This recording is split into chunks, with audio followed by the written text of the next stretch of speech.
প্রথম বিষয়টাই ছিল আসলে আমার ক্যারেক্টারটা। আমার ক্যারেক্টার একদমই আলাদা। এই ধরনের চরিত্র এর আগে করা হয়নি এবং একটু চঞ্চল টমবয় টাইপের একটা লুক থাকে ফার্স্টের দিকে গল্পের ইন্টারভেলের আগে, এবং ইন্টারভেলের পরে আবার ডিফারেন্ট আরেকটা চরিত্রে ট্রান্সফরমেশন হয় মেয়েটার।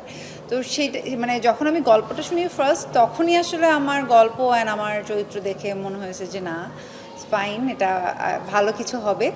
এবং এরপরে যখন আরও ওদের ফুল প্ল্যানিংটা শুনি, গানগুলো শুনি, সব কিছু শুনে তারপরে রাজি হয়ে যায় প্রজেক্টে।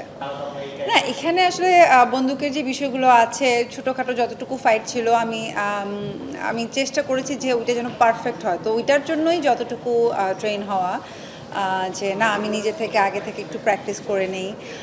তারপরে এখানে যেমন একটা মোটর কী বলে হুন্ডা চালানোর একটা ছিল, আপনারা যারা ছবি দেখেছেন তারা জানবেন যে শুরুতেই হচ্ছে মেয়েটা বাইক চালায়। সো ওই জায়গাতে আমাকে একটু ভালোই প্র্যাকটিস করতে হয়েছিল। সো এই টুকটাক।